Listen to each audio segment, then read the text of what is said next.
আসসালামু আলাইকুম ওয়া রাহমাতুল্লাহি ওয়া বারাকাতুহু। সবাইকে ওয়েলকাম করছি আমাদের আইকেটেক অফিশিয়াল চ্যানেলে। আজকে আমরা স্টার্ট করব ডিজিটাল মার্কেটিং কমপ্লিট কোর্সের 25 নং ক্লাস শুরু করার পূর্বে নতুনদের জন্য সামান্য গাইড করছি।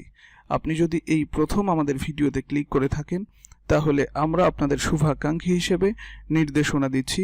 আপনি আমাদের চ্যানেলের ভেতরে প্রবেশ করুন এবং প্লেলিস্ট সেকশনে গিয়ে খুঁজে বের করুন আপনার কাঙ্ক্ষিত ফ্রিল্যান্সিং রিলেটেড কমপ্লিট কোর্স। এরপর শুরু করুন ধারাবাহিক প্র্যাকটিস। অবশ্যই সিরিয়াল ঠিক রেখে প্র্যাকটিস করবেন। আর হ্যাঁ, আপনি যদি এরকম ইন্টারেস্টিং কোর্স ও freelancing related course, for example digital marketing, social media marketing, app development, web development, graphic design, SEO, Facebook ads campaign, Google ads campaign ইত্যাদি সম্পূর্ণ ফ্রি কোর্স করতে চান তাহলে দেরি না করে আমাদের চ্যানেলটি দ্রুত করে ফেলুন সাবস্ক্রাইব, বাজিয়ে দিন বেল বাটন, প্রতিনিয়ত চেক করুন প্লেলিস্ট, লাইক ও শেয়ার তো আমাদের প্রাপ্য। আর কমেন্ট বক্সে মন্তব্য জানাতে ভুলবেন না। সরাসরি অনলাইন অথবা অফলাইন ক্লাসের জন্য ভিজিট করুন আমাদের অফিসিয়াল ফেসবুক পেজ অথবা ওয়েবসাইট। চলুন শুরু করছি ডিজিটাল মার্কেটিং কমপ্লিট কোর্সের 25 নং ক্লাস। এই ক্লাসে আমরা আলোচনা করব হলিস্টিক মার্কেটিং এর 4 কম্পোনেন্টসের প্রথম যে কম্পোনেন্ট ছিল সেটা নিয়ে আমরা আলোচনা করব। আমরা আগের ক্লাসে বলেছিলাম হলিস্টিক মার্কেটিং এর 4 কম্পোনেন্ট রয়েছে। নাম্বার 1 হচ্ছে রিলেশনশিপ মার্কেটিং, নাম্বার 2 হচ্ছে ইন্টিগ্রেটেড মার্কেটিং, নাম্বার 3 হচ্ছে ইন্টারনাল মার্কেটিং, আর নাম্বার 4 হচ্ছে পারফরম্যান্স মার্কেটিং। আপনার স্ক্রিনে দেখতে পাচ্ছেন হলিস্টিক মার্কেটিং এর 4 কম্পোনেন্ট। এখন গত ক্লাসে আমরা হলিস্টিক মার্কেটিং সম্পর্কে মোটামুটি বলেছিলাম, বাকি খুব একটা ভালো করে হয়তো বুঝতে পারেননি, এই জন্য আমরা বাংলা সংজ্ঞা এখানে লিখেছি। হলিস্টিক মার্কেটিং আসলে কি, হলিস্টিক মার্কেটিং কাকে বলা হয়?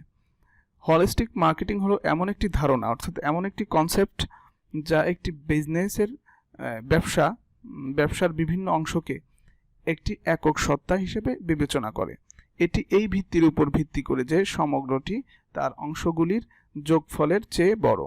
আরও সহজ ভাষায় যদি আমরা বোঝার চেষ্টা করি তাহলে এভাবে বলতে পারবো, হলিস্টিক মার্কেটিং এমন একটি কনসেপ্ট, অর্থাৎ একটা বিজনেসের, একটা ব্যবসার অনেকগুলো পার্ট থাকে, সবগুলো পার্টকে একত্র করে একক সত্তা হিসেবে যেই মার্কেটিংটা বিবেচনা করে এটাই হচ্ছে হলিস্টিক মার্কেটিং। আশা করি বুঝতে পেরেছেন।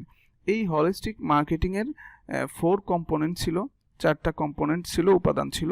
কম্পোনেন্ট মানে উপাদান। এর মধ্যে প্রথম যেটা ছিল সেটা হচ্ছে রিলেশনশিপ মার্কেটিং।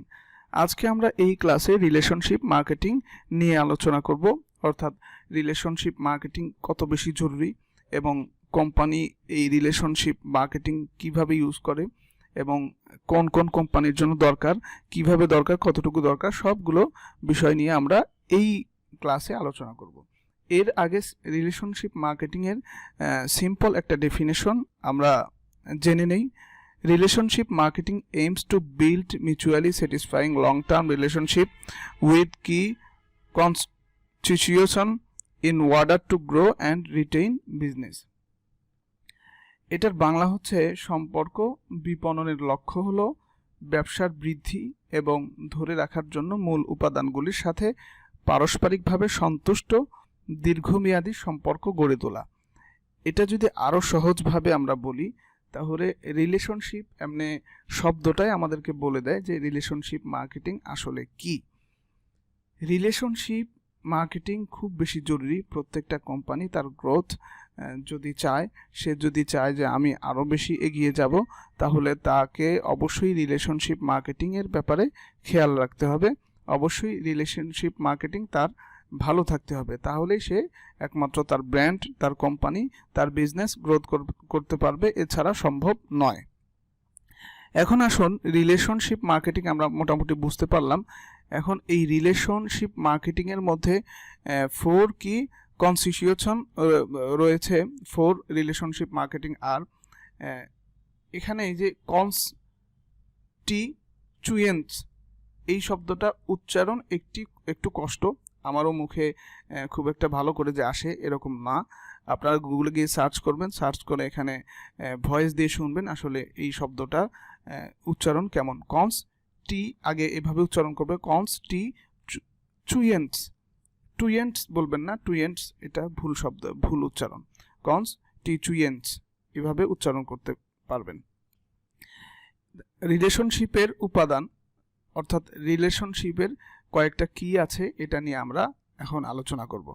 অর্থাৎ নাম্বার 1 হচ্ছে কাস্টমার্স, নাম্বার 2 হচ্ছে এমপ্লয়িজ, নাম্বার 3 হচ্ছে মার্কেটিং পার্টনার্স, এর ভেতরে আছে অনেকগুলো communication, suppliers, distributors and dealers, agency. এরপর নাম্বার 4 হচ্ছে ফাইন্যান্সিয়াল পার্টনার্স, এর ভেতরে রয়েছে শেয়ার হোল্ডার্স, ইনভেস্টার্স, অ্যানালাইস্ট ইত্যাদি ইত্যাদি ইত্যাদি। এখন রিলেশনশিপ মার্কেটিং এটা খুব বেশি ইম্পর্টেন্ট, এটা খুব বেশি জরুরি। কেননা রিলেশনশিপ মার্কেটিং যদি না থাকে তাহলে একটা কোম্পানি কখনো গ্রোথ করতে পারবে না, সে কখনো ইনক্রিজ হবে না, সে কখনো মানুষের সামনে বিশাল আকারে